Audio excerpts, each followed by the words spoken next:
Okay, there we go. Yeah.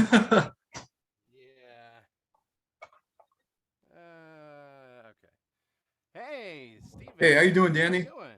Good, good, I'm good. I'm doing good. So sorry we had to keep rescheduling this, and I'm sorry I was a few minutes Oh, late here. no worries, no worries. I understand how, as an actor, your career can be hectic, it can be very unscheduled and unplanned. And as an actor, you had to make sure you're ready and go off to the next gig, you know?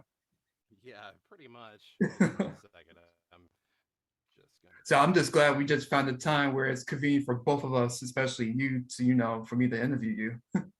Oh, for you as well, Steven. Again, I'm so sorry. I must have rescheduled on you at least 3 or 4 times. So I'm so It's sorry. all, How's this for a level for you? oh, it's all good. It's all good. Thank you for sharing your time with me too. Absolutely. This is really cool. This is really wonderful. Thank you very much for asking me to do an interview with you. So you're starting a podcast about About voice a month acting. ago. Yeah. One of my recent new friends, he started a whole hobby of interviewing actors in the voiceover world, mainly from anime dubs and whatnot. And the more I watched him and watched him, and like I was very, very intrigued of how he's very articulate, very informative of knowing each actor's career and other things that not many people will go in a more civilized mean of knowing about their ways on how they start their career and whatnot. Along with picking up some other things like they appeared on screen, on camera work and whatnot, and some other skill work that nobody haven't seen a lot. So I'm just gonna get a quick shout out to Chris. Thank you for helping me to do this. I really appreciate you, man. Thank you. With Thank you, Chris. with that said, when did you first discover your passion for acting or the art of performing? Honestly, it's something that's kind of been with me since I was a little kid. As far Mhm. back as I remember, preschool and everything, I was acting in school plays and everything that they would have. I think my very first role was as a turtle in a animal court for something that I did in like first grade or kindergarten, something crazy like that, like something silly. Yeah. Um, I would say like in terms of like having any sort of like actual like cognitive decision of like yes, I do like acting would be like in a grade school, very end of grade school, fifth grade. I played Abraham Lincoln giving the Okay. Gettysburg Yeah. Address, like and then in middle school, I really dedicated middle school and high school. I really dedicated myself to learning about acting just as a solid part of who I was, and I would say I had a lot of interest in wanting to do acting, but I also was interested in the sciences and everything. So when I ended up going to college, I ended up wanting to go for that. I wanted to be a doctor and study medicine, Yeah. and wasn't into that. So I just really thought about what I wanted to do, and just it was so funny because even though my life wasn't always necessarily right directly in the world of acting. My mother owns a chocolate company called the Chocolate Dreamer, and she would do events for, Tribeca, Steven Spielberg, and all these people in the sort of Hollywood That's and amazing. star kind of field. So I got to meet a lot of people like that and hear about their world and their stories and everything. And I felt like I like that. I think maybe I'd want to get into like the entertainment business. And so in college, I just kind of started getting into filmmaking and all that stuff. And I really enjoyed that a lot. And that's still a part of who I am. I still do video editing and film production. That's a major part of who I am, just as much as the voice acting.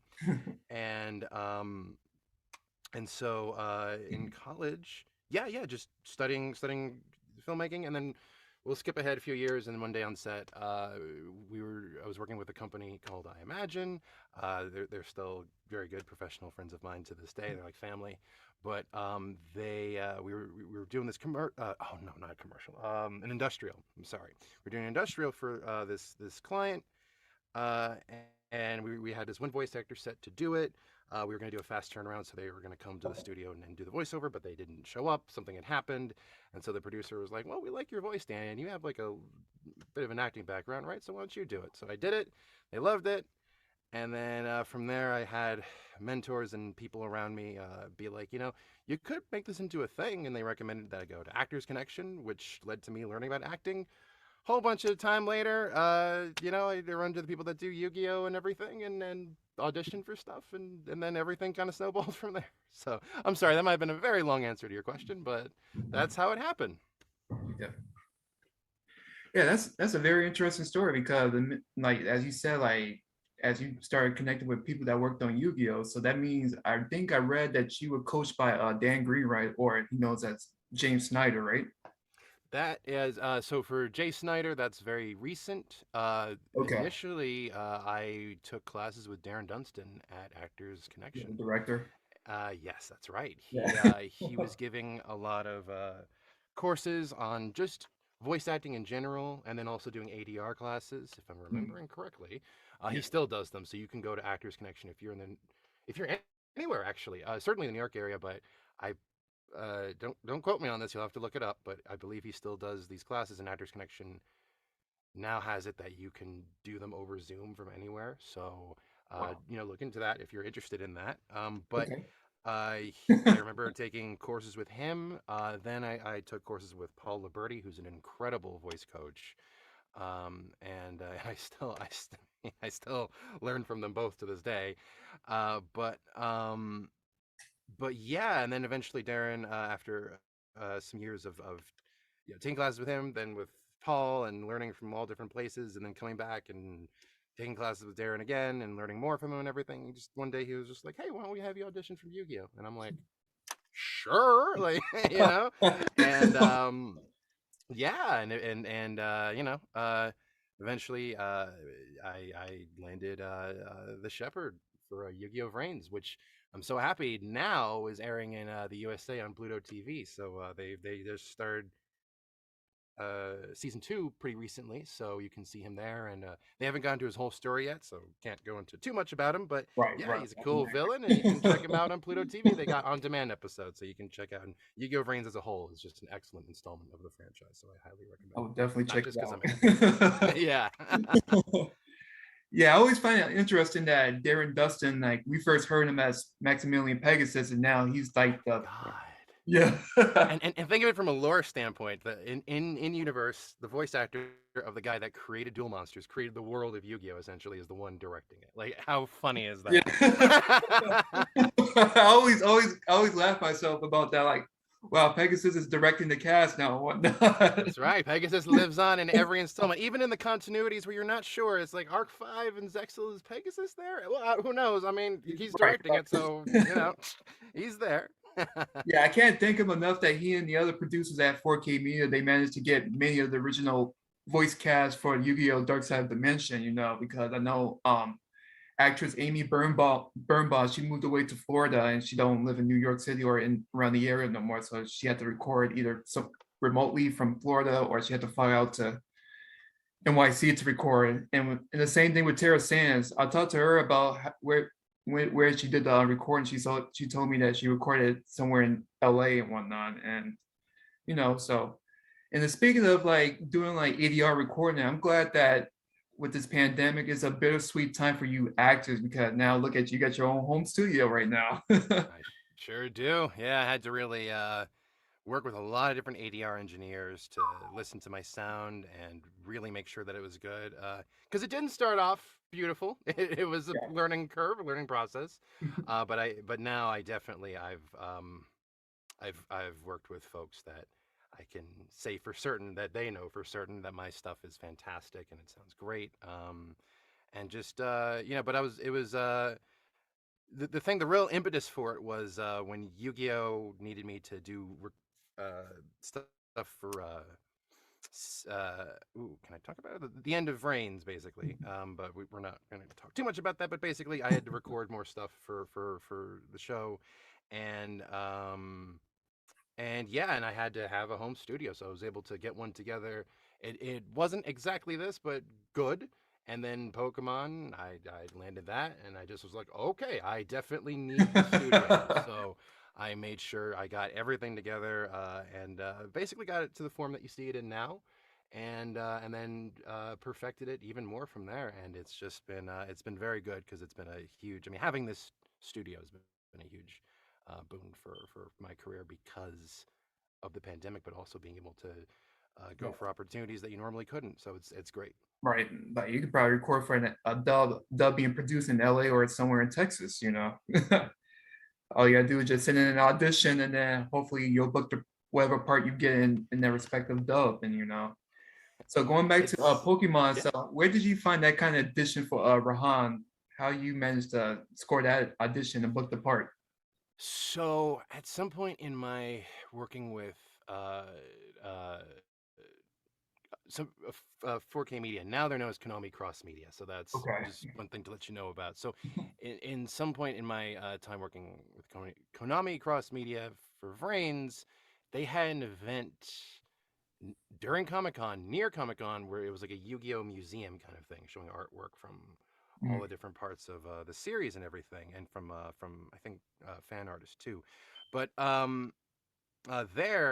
me and the cast of Reigns were invited to that, and we got to meet a lot of the original cast. That's where we met Dan Green, Erica Schroeder, and Wayne all those Grayson. cool folks, all the just the OG crew, everybody, you Yeah. know. And Erica Schroeder and I got along really well, and she That's said, I do a class and maybe like be interested in taking it, and that there I got to meet Lisa Ortiz, and I took classes with her, and basically we connected really well, and I guess she thought there was potential or something, but yeah, eventually I just out of the blue had gotten the Raihan audition from her. She was like, "We'd love for you to try for this." I'm like, "Sure."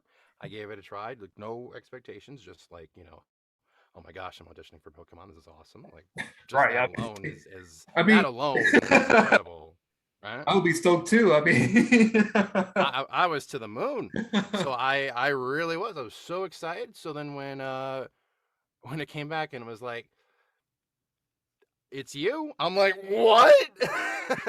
So yeah, and it was just yeah, it was something. I was screaming. I was just so excited, and I'll never forget the first episode we recorded.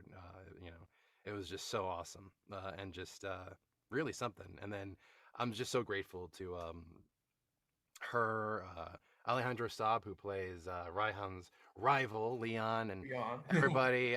They all were very welcoming when I got to publicly announce that I was Raihan. They were like, "Hey, this is Danny again." Yeah, I like the minute I first saw your name on Twitter, like, wow, what? I like another new actor from New York got another part of Pokemon. Like, that's Yeah. one thing I like about Pokemon. Like, even after like almost, man, how many years we're going by? Almost 25 years since the dub was first produced. We're still hiring new talent from New York in addition to LA now as a bi-coastal. When I first found out when Lisa Ortiz moved to LA, I was like, oh no, that means they might have to find another director for Pokemon. Then suddenly I found out later in the month during the pandemic that not only that a new season of Pokemon being produced is also going to be produced in two different studios, one in LA and one in New York. I forgot the name of the one in LA, but the one in New York, I think is called Golden Crest Post or Hmm. yeah. So I'm like, hey, this is even better. I mean, we got the same director who's been working on the show since season one, and we have a new talent, even returning actors that used to be New York based, coming back to voice even older roles. Like, I mean, Dan Green came back as the gym leader Chuck. And Mewtwo. Yeah, and Mewtwo too. Yeah, I mean, I Right. remember when they did the remake of the Mewtwo movie. Many people forgot that it's not the first time Dan Green voiced Mewtwo. He voiced Mewtwo back in that TV special called Mewtwo Returns and Mewtwo whatnot. returns. Yeah, Yeah. yeah. Yeah. But yeah, Yeah. it's not his first turn. So and then after watching the movie, yeah, I'm glad that they cast him again as this Mewtwo. I mean, like he did a good job capturing that whole anti-hero perspective of this character because as much as I love the original first movie, they typically cast him more of like a villainous type, even though he was more of a misunderstood character because he was created just to be somebody's pawn. But He's trying to figure Yeah, out his own existence like everybody else in this world. and and I think Dan did a really great job capturing that because one thing that the script did really well for Mewtwo Strikes Back Evolution, right? Yeah. What it did really well is that it really highlighted that everyone was trying to use Mewtwo as a tool. The original did this, of course, but what was really good is that it really gave time for the characters to breathe and for Mewtwo's sort of pathos to really sort of set in.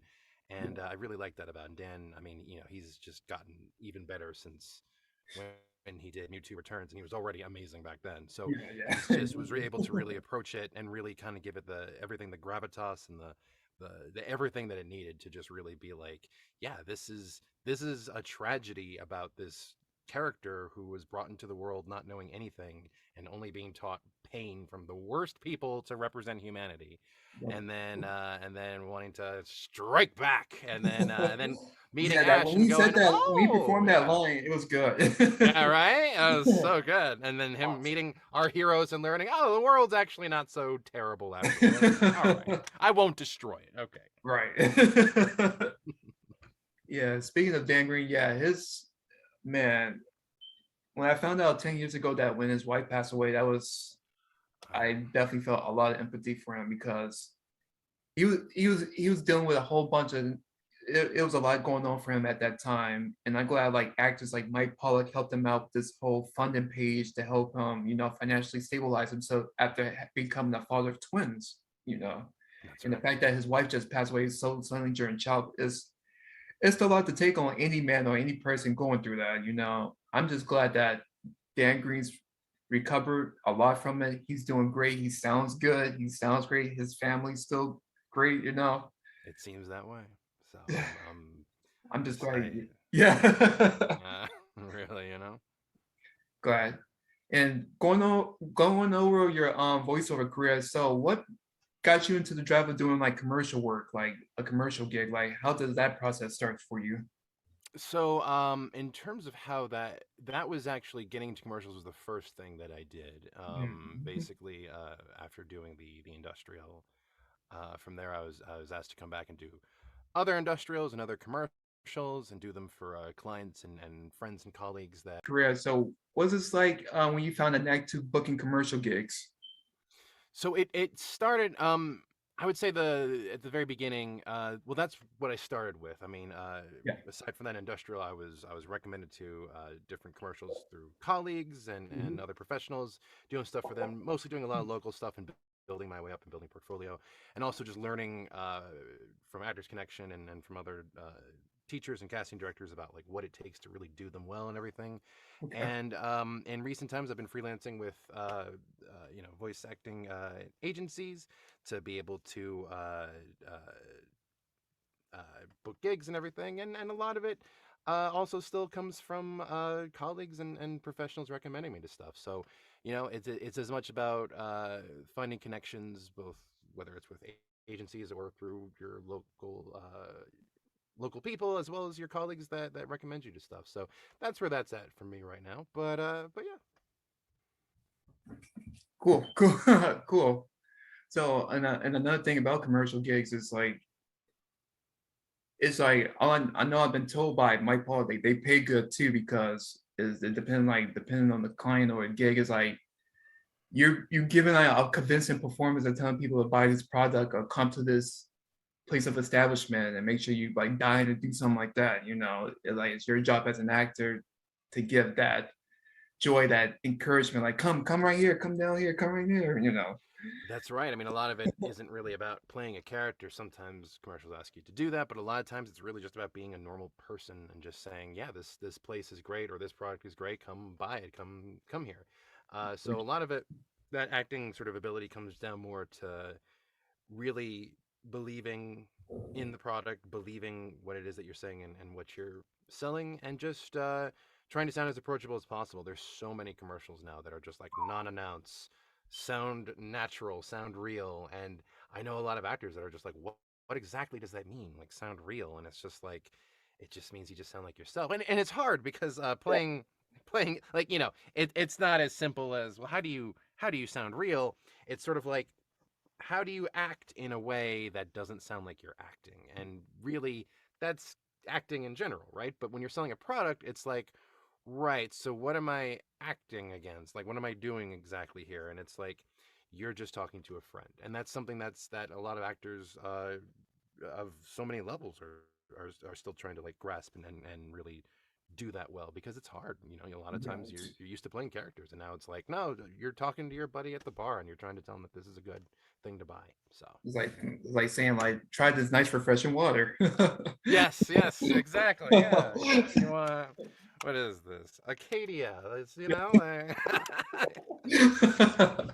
product placement. Yeah, yeah. One thing I want to talk about, and it's kind of personal between us because we're both black too. So, so what is like Multiracial, but I got you. black, Native American, Hispanic, and white? Yeah. So as that actor of many different active backgrounds, what is like? Does it influence on how you approach your gigs, or does it?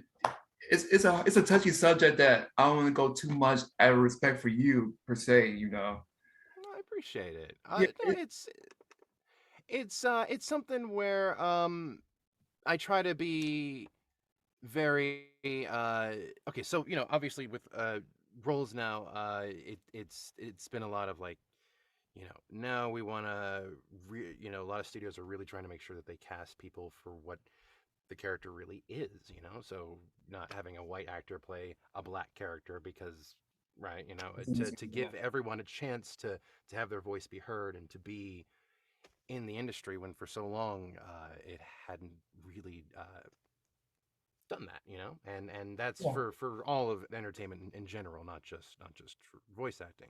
Yeah. So for someone like me who's mixed of multiple different races, for me, I try to look at it as, is this a character that I can truthfully play? Like is their experience something that as a character, like, I can go, yeah, I can convincingly play this. I feel like this is genuine enough to who I am with my identity, that I feel good about playing them. So, with that being said, the way I was raised with my family was just, on my mother's side, that's where my entire African American heritage comes from, along with my Native American heritage, Cherokee and Attakapas. So, for me, I was always taught that I'm just Danny, and that I like it's that. and that it's like these other parts of who I am, these other cultures, they're a part of who I am, and explore them and learn about them and have them all be a part of you, because that's what makes you Danny.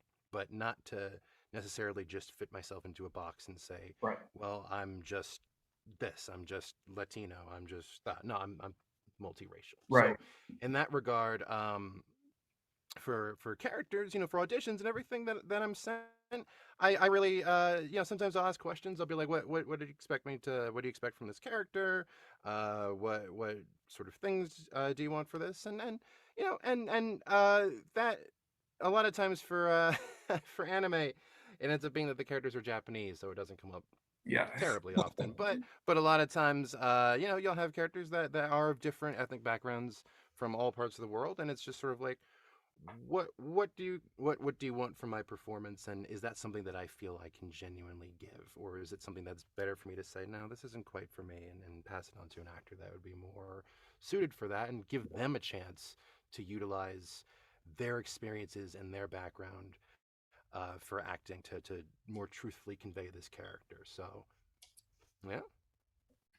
Yeah, I really appreciate your answer on your perspective because I know since 2020 it's been like a roller coaster trying to understand because as now I think about it, when it comes to the world of voiceover, per se with any actor of a minority group, I don't hear too much about it. Like especially with anime stuff, the only one black actor I know was either Bo Billingsley throughout the past 20 years because he's been on Digimon, Cowboy Bebop, and so many other shows. Legendary performance in Yeah. Digimon, but And yeah. he had an on-screen career too. Like he appeared in like a lot of black sitcom shows back in the 80s. So it was like, man, his career, he had a very, very long, successful career. You really And did. But now, you're seeing a lot more minority and black actors coming up, and I'm happy to say yes, that a few of them I'm keeping in touch with and really encouraging them to go forward. But they don't need a lot of encouragement from me at all. They're doing great, and I'm just so yes, you happy. are. I mean, look at oh gosh, Zeno, Yeah, that. Pokefam from Oh my goodness, I was so Tai happy. Yagami on Digimon Adventure 2020. That's incredible. And of course, playing Go on Pokemon, and Go, of course, is our new fun original character. But playing a legacy character like Tai, and like, wow, you know. Yeah, So yeah, it's more special to us because he's around our age because you're 30, right? I'm yes, 29. that's right. Yep, I'm 29. I'm sure Zeno's 28 right now. So it's like we grew up watching Digimon. It's just amazing to see him book that part of Tai in this rebooted series. So it made me more inclined to want to watch it now, not just for him, but all the other actors doing their own take on these iconic 16 characters being shown in the show. that's right. You know, and it's great, and I'm just so glad that the industry now. I mean, we're just at a point now where we have so many different actors of all different ethnicities that can play Yes. anything, So and it's opening up so much, and people are cognizant of that, and I think it's something that when it was brought to people's attention for the most part, it was like, yes, no, let's we need to open this up. And then in a funny way, because of what happened with the pandemic and having people having to make their own studios and the way connections are now happening, it's opened it up even more in ways that it hadn't even before then. yeah, So um I'm really proud of everything with the voiceover community, and the way that same. jobs are being put out there, and the way that they're looking for talent, and just it's fantastic. You know, you'll always find exceptions, and places where things could be better, but that's just human. Like, we make mistakes and we just keep improving. I think it's in such a great place right now, so I'm Very, really very. proud of it. So I can't thank the production team at NYAB Post. They really care about all the talent that they have that they book, especially with Michael Center Nicholas, Stephanie Shea. They do such an amazing absolutely. job of working with all these people from producers, script adapters, actors, engineers. They care about these people, not just what they can do, but the human aspect that, I remember Mary Miller shared that they came out as non-binary to them specifically, that's deep to come out to some of your people that you work in the industry. That it's a deep bond of friendship that some people tend to underestimate. It's not always about business. Also have that personal connection while also having a professional headset of like, yeah, I gotta do this job, but I gotta understand I gotta be human too and be a decent person. I can't even tell you, like, the bonds you develop with your fellow actors and the production crew is it's incredible. It's the one part that, with all the training that I got about, how to do the voice acting and just acting in general, all that kind of stuff, I always developed very good relationships with my fellow actors as I was growing up in school and everything. But when I got into the voiceover community, I was floored at just how much kindness there is, how much support there is, and just how much of a, like, a how are you doing? Like, what how are you? Are you good? And all that kind of stuff. Just people really, like, very tight knit. It's incredible. It really is. And it's and having worked in multiple different parts of media production and of the industry, I can honestly say voiceover, the connections I make there are just some of the most real, wonderful, and supportive connections of anybody, and it makes me go, I want to give and help too. And it's just it's so incredible. And I know you'll hear lots of voice actors say that, but it's the gosh darn truth. Like, holy cow, man, it's really incredible, Yeah. really. Mark Thompson. Yeah, he told me Oh gosh, Mark Thompson, that crazy guy. Gosh, I love him. But go ahead, go he's a ahead. great guy. He loves he's a guy that loves acting. And he's a huge nerd too, especially when it comes to Star Wars. It was so amazing interviewing him. I wish I talked about his role in Shadow the Hedgehog because he played the gun commander. I forgot to bring that up, but other than that, we talked in that over that half hour I had time to interview him. We talked so much about his acting career, his big role in Pokemon. Like he has so many I tried so hard not to make fun of him because I was trying to say he had these different ranges when it comes to his character. Like he voiced Tedpeg, he always do that little oink sound when he voiced Tedpeg in his evolutions. And then I also told him that he also did like a little voice cameo for the Super Smash Bros. Game. Like he did like Executor and Kirim, and like it's just one with Kirim, his only kill was just screaming. And I was Yep. just because I Yeah. for Mark, and then I'll laugh at myself watching it. But I know because you play Super Smash Bros., so you know what I'm talking about. I sure do. Oh my God, Kirim's great though.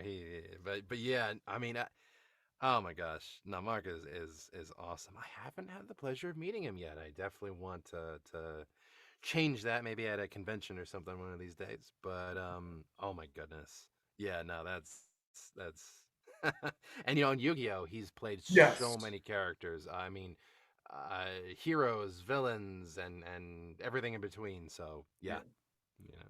We actually talked about his roles on you. We were bummed that Duke Devil only had like a little cameo on Dark Side Dimension. Wait.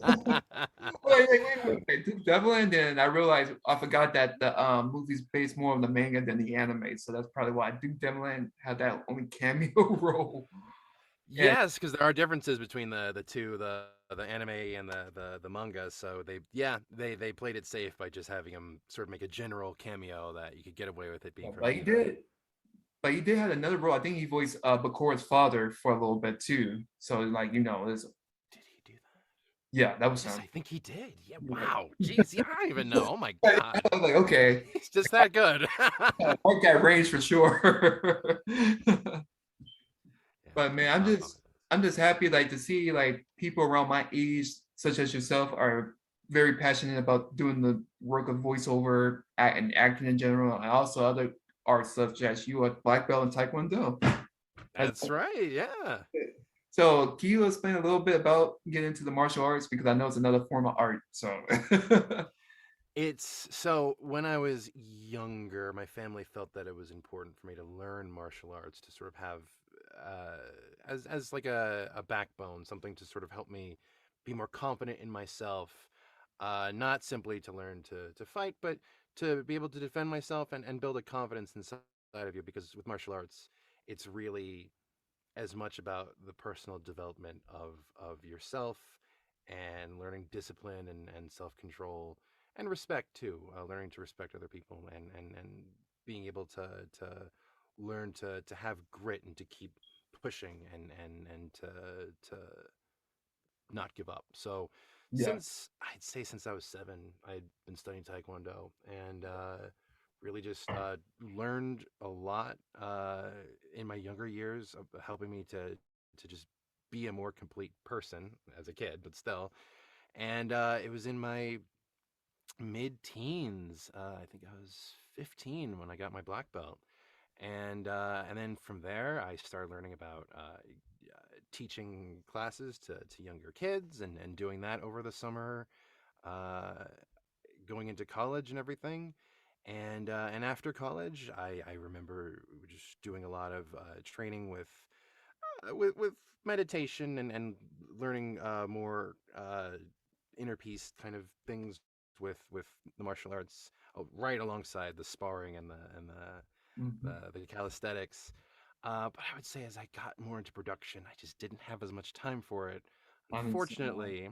yeah, But my Taekwondo family is still very much with me. I mean, on my Facebook, they're always cheering me on and supporting me with all my voiceover announcements and everything. And I keep saying to them, I'm coming back to visit. I promise, and I definitely want to, because for me, martial arts is still very much a part of my life that I want to keep pursuing. I just had to make my professional stuff happen, my life happen in that way, and I feel like I'm in a good place. So I definitely want to go back and visit because my martial arts master, Master Shin, she has become a grandmaster and now runs the school that I had gone to since I was little. So now she's in charge of it, and I have to go pay my respects. And I want to take lessons again with her because she just taught me so much about thank you for having sharing strength. that story. I really Yeah. Oh, I'm so sorry. Say that again. Oh no, that's I said thank you for sharing that story because I really appreciate it because I'm currently taking Oh, karate right now, so I've been taking it for over half a year, and like you said, it's the same way. This special form of art it applies to you for a whole lifetime. It's not just like another sport where or that's another right. extracurricular activity. Is really something that you apply it for the rest of your life, and hopefully for the rest of your life too. You know. And the bonds you'll make in those classes with the students and with the teachers, I mean, it's really something. And just yeah, it's a whole different thing. As an art form with your body, it's really about getting yourself into a good state with your body and having a lot of control over your movements, not just for the sake of fighting, but even for balance. And there's a lot of, depending on the school, a lot about your health and everything as well. So it's just yeah, no, that's great, man. I'm so happy for you. So definitely definitely give it your all, and I hope it goes great for you. Really, you know. Well, the same for you. I'm just glad that martial arts. The man, I was reading your website saying that you had a martial arts background. Now I can understand that it definitely helped you with your acting career, giving you more confidence to do it. Funny story. Connection. I had um I had a remote recording that I was doing, and I required some yelling, and Oh the yeah, oh yells. yeah. Right, which one, right? But but it kept getting distorted, and then the engineer was like, your yells are just so powerful. Like, could you just kind of bring it back just a tiny little bit?" I'm like, "Okay, I can do that." And it was like, like, "Where did you learn to yell like that?" And I'm like, I've been doing martial arts for most of my life, so like, I remember in my classes, Grandmaster Kim, he was the teacher of my taekwondo school for all of its existence until fairly recently, when he, I don't want to say he retired, but stepped back and had Yeah, new grandmasters, including my teacher, Grandmaster Shin, step in. But I'll never forget, we were in classes, and whenever I would do my kiops, the yells, yeah. um, he would always say, "Daniel, yours are the loudest. You have such powerful lungs. You have the loudest key-ups of anyone in the class." And it was always just so funny. And I remember my classmates would always be like, "No, we always know when you're in class because we can hear you. You're like a lion. We hear your key-ups." So yeah, no. So it definitely yeah. No, I don't know, just I probably hear it's you in the karate studio. I probably go get started like a giraffe, just looking up real quick, like what the heck. I think I did have that a few times where we would come to the end of a pumse, like a kata in karate. I'd come to the end and with a key up, and I would just do mine, and people would be like, "Okay." So I've seen that a couple of times in my karate practice. So yeah, and just so I've been told by my voice acting coaches that I have very powerful lungs. And what's one interesting thing for me that I've had to learn is how to kind of bring it down a bit, because sometimes with yells or like powerful lines, it goes a little too far or it's too airy, and I've had to learn to kind of find a good middle ground to make it good. And that was particularly challenging with doing voices for young characters because it would sound too old or uh, like old as in like they sound like they're in their 20s rather than sounding right, like a right. 10-year-old. So having to learn to pull that back, and then make being able to do more vulnerable sounding characters, because your voice could sound so grand. So it's so funny, as you learn your instrument, it's like learning the tricks and stuff like that, because there's definitely general things that every voice actor can and should learn. But then as you get more into it and you're working with like a coach that can really kind of be like, "Okay, this is your skill set, this is what your instrument is like, and these are things that you need to do to kind of work on yourself and elevate it." And yeah, it's so yeah, so the lungs thing, the powerful lungs, a blessing and a curse, Yeah. but I think more blessing than anything, but yeah. Yeah, because it's interesting because usually when I do act an actor, when they develop like some sort of range for their character, they usually like have like a strong like a musician background or a singing background. But with you, it's from doing martial arts from your childhood. So and It really kind of is, yeah. obviously it very very worked out to the point where you can get hammy when you when you can if you get over the top hammy, which I'm pretty sure Mike Paul can tell you about his stories of being over the top. So I appreciate No. of everything what you've done in your life, and I'm glad that it's really helping you own your craft and your instrument when it comes to doing voiceovers for your acting career. Thank you so much. Really, thank you. Yeah, You know, you're and very you're very very welcome. And with that said and done, I'm going to have to conclude this interview. It was very very nice talking with you, Danny. I am so honored of talking to you, especially with an actor around my age and doing work that they grew up watching and listening. So Stephen, thank you. The honor was all mine, and I mean that. Again, sorry that we had to reschedule a few no times, but this was worries. so much fun. And I'd love to come and talk with you again some more. There's plenty more to talk Oh about, yeah, and I think it'll be really good stuff. But best of luck on with your martial arts, and oh, we'll be in touch. All right? definitely. You have a best wish with all your future gigs, and hopefully I hear you in more other gigs and other commercial work too. Yeah, we'll see. But thank you, man. I appreciate that. You're Thank you so welcome. much. You take care, Danny. Thank you so much. You as well, Stevie. Thank you. You too. Bye.